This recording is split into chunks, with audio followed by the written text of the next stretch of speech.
Hi everyone, welcome back to my channel. If you're new here, I'm Courtney Ryan, and we're back at it here with things women say that are major red flags. So I recently did a video of 5 things that women say that are huge red flags that all of you should be looking out for, and you guys loved it so much, I figured I would include a little part 2 here for all the things that I missed in the first one. And make sure you stick around until the very end here if you want the bonus tip of the century. Starting off really strong here with number 1, a real man would fill in the blank. Fill in the blank here with legitimately anything she wants from you that doesn't actually require or involve you being a real man. A real man wouldn't care about my body count. A real man would buy me a Birkin bag. A real man would fly me out to Cabo. Would he though? In my eyes, a real man wouldn't be dating anyone who said something to him like this.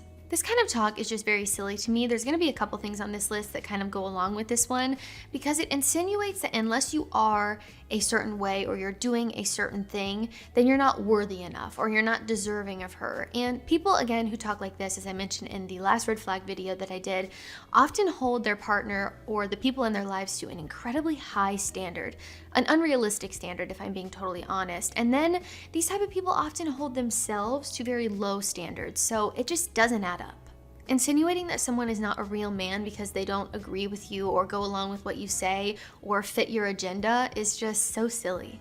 Not only silly, but it's also incredibly manipulative in my opinion. If someone tries to use this type of language with you in order to make you feel like you need to do something or guilt trip you into doing something, chances are this person just isn't right for you and they're probably a little bit toxic. And think about the girls that are normally the ones saying things like this. When I picture a girl who's saying a real man wouldn't care about my body count, you get what I'm saying. And this point here kind of leads me into my next point, number 2, which is if you really liked me, you would, again, fill in the blank here with something that she wants from you or something that she wants you to do for her. The problem with this is it creates a very manipulative mindset around why you should or shouldn't be doing something. Instead of her just being able to express what she wants and what she needs from you, as you do in a healthy, happy, flourishing relationship, she's guilt tripping you into doing something and making you feel like you aren't worthy of her or you aren't good enough if you don't do what she wants, which is not good if a man does this or a woman does this. It's equally manipulative on both sides in my opinion, and I don't think guilt tripping someone into doing something really leads to any kind of good result. And another thing I want to point out about this type of language is we have different love languages. Not all of us have the same love languages in a relationship.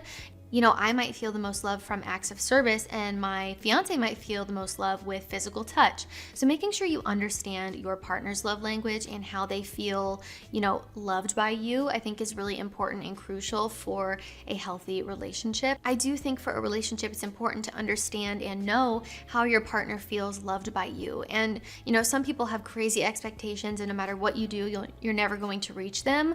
So trying to win over or continue with someone like that is just exhausting and pretty much a waste of time until they kind of take a look at themselves and say, you know what, I'm being really unrealistic. I'm expecting this guy to be 10 out of 10 perfect Prince Charming when I don't even do anything for him. So being with someone who is self-aware and holds themselves to the same standards that they hold you to, I think is really important.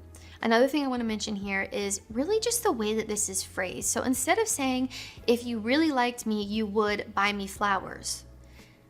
That's very manipulative and guilt tripping again. Instead, if you want flowers, just say, hey, it really makes me feel special and so loved by you when you buy me flowers.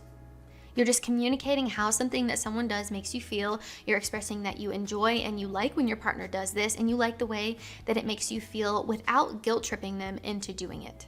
Number 3 is a doozy, and it's one that I hear so often and it makes me just go insane, okay?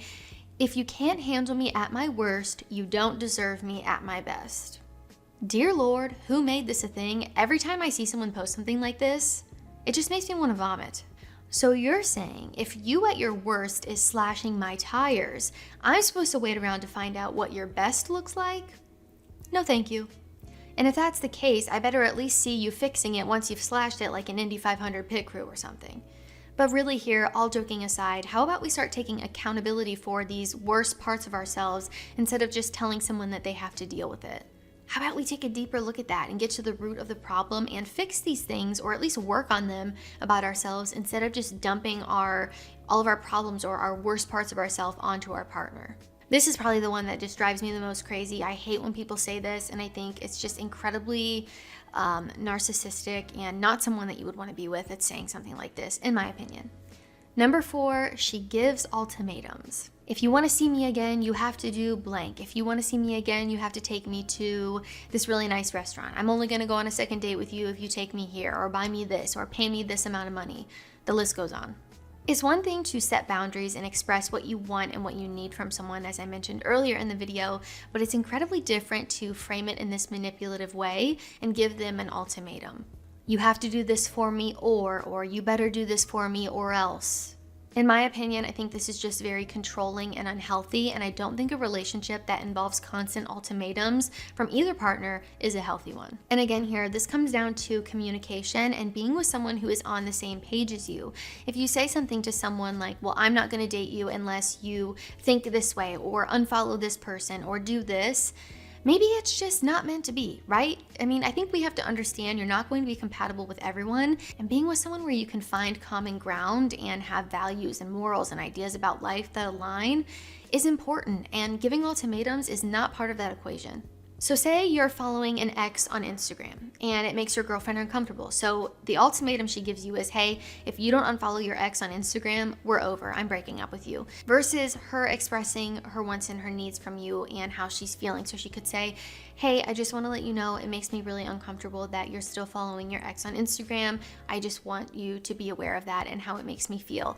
And then what you do with that information is up to you. And if you don't unfollow her, then she can look at it and say, okay, he would rather follow his ex on Instagram than, consider the way that I'm feeling about it. And that's a red flag to me, and I don't want to be with someone like that. So I hope you guys can kind of see the difference there of an ultimatum, you have to do this, being very controlling and manipulative, versus I'm expressing to my partner how I feel, and what he does with that information is up to him. And maybe, if he continues to do something that makes me uncomfortable or makes me upset, then that's a red flag in my eyes, and I can, decide what I want to do with this situation going forward, versus being so controlling of like, you have to unfollow this girl and that girl, and you can't like this stuff, and just being so controlling and puppeteer of your partner. The way that you express your feelings or your wants or your needs, as I mentioned a million times, to the people that you're dating is really important, and I don't think giving ultimatums is healthy. Ultimately, I think it's controlling and manipulative from both parties. And number 5, the last point on my list here before I give you the little bonus tip I mentioned in the beginning, is this is just how I am, or that's just how I am, you have to deal with it, which kind of ties into the point I made earlier. Another one here that's just an extreme example of a lack of accountability and honestly just immaturity. So instead of trying to grow and evolve as a human and take a look at those parts of yourself that maybe aren't so great, they play the victim. And then they use the excuse of, well, this is just how I am, you can either leave or deal with it. Okay, I'll leave, thank you. So really with this example and other things that she could say that are kind of similar to this is just seeing a incredible lack of accountability, which you do not want to have in a partner. If I give you any piece of advice in this video, it's to really make sure that the person you're with takes accountability for themselves, their actions, and again, as I mentioned before, holds you to the same standards that they hold themselves at. It's incredibly frustrating and exhausting to be with someone who holds you to these unrealistic, crazy standards and expects you to just be okay with everything and anything that they do, even if it's the worst thing ever.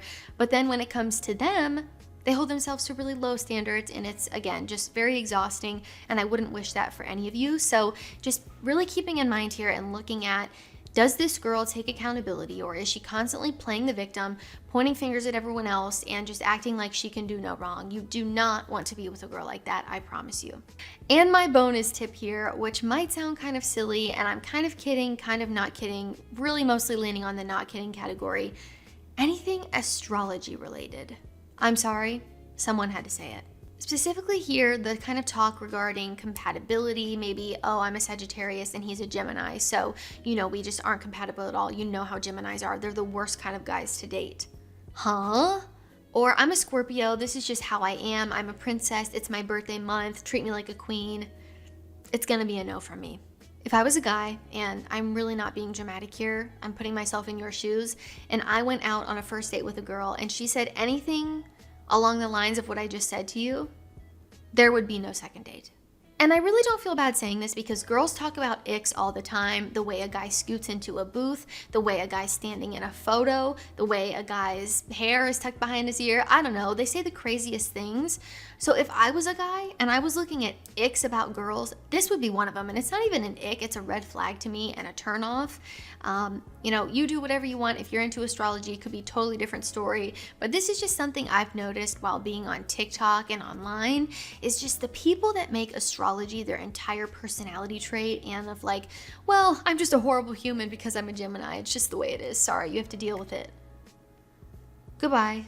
Astrology talk is an ick. Sorry, not sorry. Alright guys, that is all I have for this video. If you liked it or found it helpful, be sure to give it a thumbs up and subscribe to my channel to be in the loop for when I release new content.